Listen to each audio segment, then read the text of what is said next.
Fala, investidor inteligente, tudo bem com você? Meu nome é Emerson Azevedo e hoje nós vamos falar sobre 10 frases que eu tirei do livro Pai Rico, Pai Pobre. Para quem não sabe, o livro Pai Rico, Pai Pobre é um best-seller escrito pelo autor Robert Kiyosaki, que já vendeu mais de 30 milhões de cópias em todo o mundo. Esse livro ele foi lançado em 1997 e se tornou um dos principais livros sobre finanças do mundo. Então hoje a gente vai falar de 10 frases que eu tirei que eu considerei importantes para esse livro. Vamos para a primeira. E a primeira frase é: a principal lição do pai rico: os ricos não trabalham por dinheiro. O que ele quer dizer com isso? Ele quer dizer que os ricos, eles botam dinheiro trabalhar por eles. Eles são investidores e empresários, as pessoas que têm empresas e que, independente se eles estão trabalhando ou se eles estão dormindo, ou seja lá o que eles estiverem fazendo, o dinheiro deles está trabalhando por eles e eles estão ganhando cada vez mais. Então, os ricos não trabalham por dinheiro, eles botam o dinheiro para trabalhar para eles.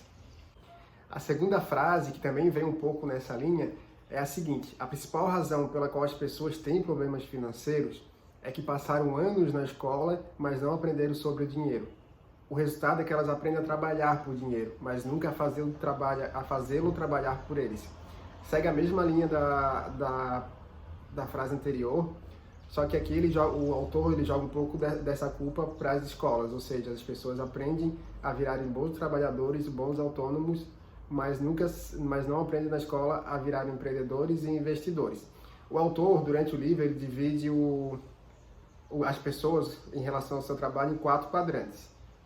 O quadrante de empregados, o quadrante de autônomos, os quadrantes de empreendedores e investidores. Os quadrantes da esquerda, que são empregados e autônomos, são aquelas pessoas que trabalham por dinheiro. Quanto mais elas trabalharem, mais dinheiro elas ganham. Só que, em compensação, se elas não trabalharem nada, elas não ganham nada de dinheiro. E as pessoas do quadrante da direita, empreendedores e investidores, eles ganham dinheiro independente de se eles estão trabalhando ou não. Então, na opinião do autor, a escola forma pessoas para o quadrante da esquerda, para os 2 quadrantes da esquerda, os autônomos e empregados. Pessoas que trabalham por dinheiro e não pessoas que fazem o dinheiro trabalhar por eles. Então, explicado isso sobre a diferença entre as pessoas que trabalham por dinheiro e as pessoas que botam o dinheiro trabalhar por si, que os ricos são quem bota o dinheiro trabalhar para eles e não são aqueles que trabalham por dinheiro, o autor passa para falar algumas crenças limitantes que as pessoas têm sobre dinheiro. E uma terceira frase que eu selecionei é, por exemplo, um dos meus pais dizia: o amor ao dinheiro é a raiz de todo o mal. O outro dizia: a falta de dinheiro é a causa de todos os problemas. Durante o livro, o autor ele tem 2 personagens principais. Um que é o pai rico, que é aquele que ensina ele a investir, a empreender, que coloca ele do lado direito do quadrante, e o pai pobre, que é aquele que faz com que ele quer que ele seja a pessoa do lado esquerdo do quadrante, um empregado ou um autônomo. Aqui ele explica a diferença de pensamento entre os dois. Enquanto o pai pobre acha que o dinheiro é a raiz de todo mal, o outro acha a falta de dinheiro é o problema. O que isso quer dizer? O pai pobre, ele tem aversão a dinheiro. Ele acha que ele não quer ter dinheiro porque ele acha que dinheiro é a raiz de todo o mal. Enquanto o pai rico, ele tem consciência, ele tem noção que se ele tiver mais dinheiro, se ele não tiver dificuldades financeiras, ele vai conseguir ter menos problemas e ajudar mais pessoas a resolver os seus problemas. Então, nesse trecho, o autor quer quebrar uma crença limitante das pessoas de dizerem que o dinheiro ele gera mal, ele gera problema, ele é a raiz de todo o mal. Na verdade, não. O dinheiro ele serve para trazer segurança para as pessoas e para ajudar outras pessoas e para fazer a gente realizar nossos sonhos.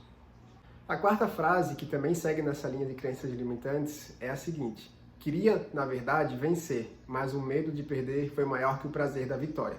O que o autor quer dizer com isso? Que muitas pessoas, elas simplesmente não buscam sucesso financeiro porque elas têm medo de não conseguir e se quebrar a cara no meio do caminho. E por isso o medo delas perderem é muito maior do que o prazer da vitória. O nosso cérebro, ele realmente é programado para isso. A gente é programado, nosso cérebro primitivo, para sobreviver, para não morrer. Essa é a nossa programação neural. Então é muito mais fácil a gente pensar em não perder, é muito mais fácil a gente pensar na segurança e não querer perder do que realmente pensar no prazer da vitória. Mas como a gente evoluiu, somos seres racionais, né? Então a gente tem que reprogramar o nosso cérebro para entender que o prazer da vitória ele é muito melhor do que o prazer do que a possibilidade de não perder. A quinta frase, ela vem para destruir os mimizentos. A quinta frase é a seguinte: muitas pessoas dizem, o dinheiro não é importante, mas trabalho 8 horas por ele. E é exatamente isso. Muita gente vai te dizer, não, você fica aí querendo investir, querendo ganhar mais, como se o dinheiro fosse tudo na vida. Dinheiro não é o mais importante. E realmente, dinheiro não é mais importante, mas essa pessoa que te falou isso, ela trabalha 8 horas, a coisa que ela mais faz na vida é trabalhar para ganhar dinheiro. E tá aí te dizendo que dinheiro não é mais importante. Mas por que ela dedica a maior parte da vida dela para isso, então? E realmente, dinheiro realmente não é o mais importante, mas dinheiro é o que te traz segurança, dinheiro é o que te permite realizar os seus sonhos e te permite ajudar outras pessoas.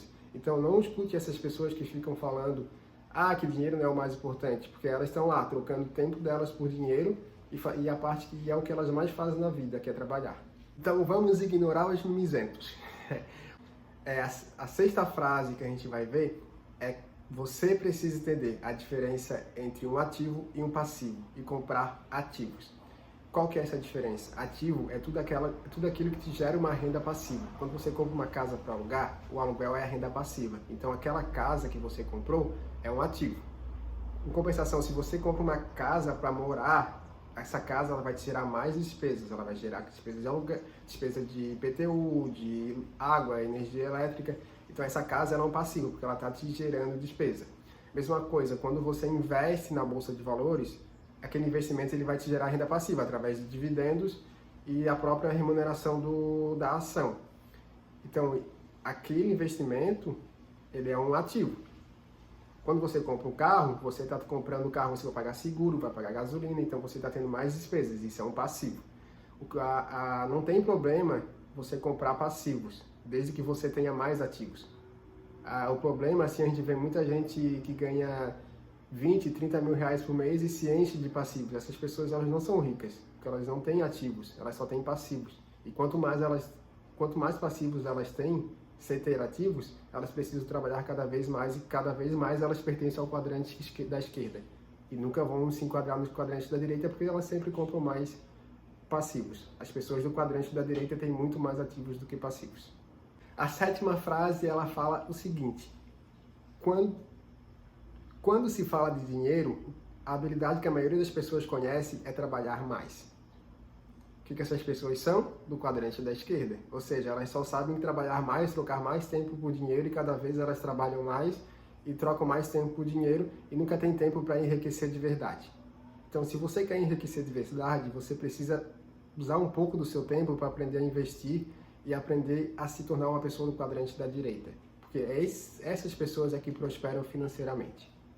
A oitava frase é a seguinte: a maioria das pessoas, se ganhar mais dinheiro, vai simplesmente se endividar mais.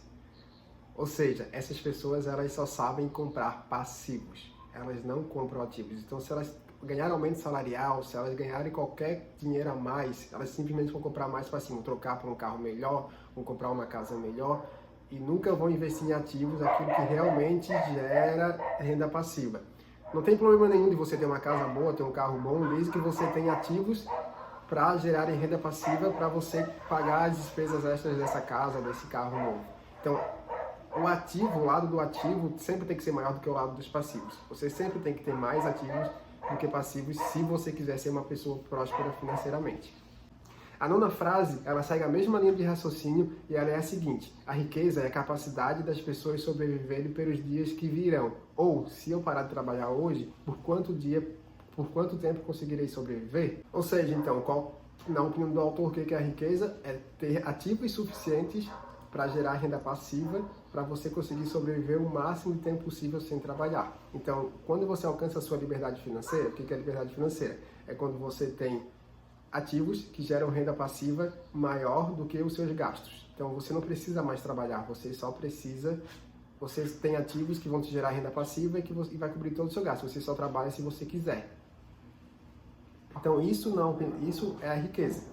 E a 10ª frase é: se pago a mim primeiro, fico mais forte financeiro e mentalmente. Ou seja, quando você recebe, você não tem que primeiro pagar suas contas e por último, se sobrar, eu vou investir em mim, vou pagar a mim. No caso que o autor quer dizer com pagar a mim primeiro, é primeiro você investir em ativos que vão te gerar renda passiva para que você possa ter mais liberdade. Essa é a principal função de ter renda passiva, é você poder ter liberdade de tempo, liberdade geográfica, liberdade do que você quiser. Então, você não tem que primeiro pagar todas as suas contas e se sobrar você investir, você tem que se programar para a primeira pessoa que você pagar é você. Então, sempre que você receber, uma parte dos seus rendimentos, elas vão para investimento, para comprar ativos que vão gerar renda passiva. Sempre para comprar ativos que irão gerar renda passiva. Então é isso, pessoal. As 10 frases são essas e a grande reflexão que fica é como que eu posso fazer para fazer parte do quadrante da direita, o quadrante das pessoas que fazem eu trabalhar por eles. Como que eu faço para sair do quadrante da esquerda para virar o quadrante da direita? Na minha opinião, a maneira mais fácil de você fazer isso é investir na bolsa de valores. Primeiro, porque você consegue investir hoje e com apenas R$10. Você não precisa ficar um tempo guardando dinheiro, acumulando capital para começar a investir. Você pode investir com apenas R$10, R$20 por mês. E fazer isso de maneira recorrente todo mês. E segundo, que você consegue fazer isso no conforto da sua casa. Basta você definir uma metodologia bem clara de investimento e seguir isso à risca por um período longo de tempo, que você vai conseguir comprar ativos que vão te gerar renda passiva para você depois comprar passivos e com isso ter a sua liberdade financeira. Então, investir na bolsa de valores é a maneira mais fácil de você sair do quadrante da esquerda e ir para o quadrante da direita. Então, o que você está esperando para começar hoje?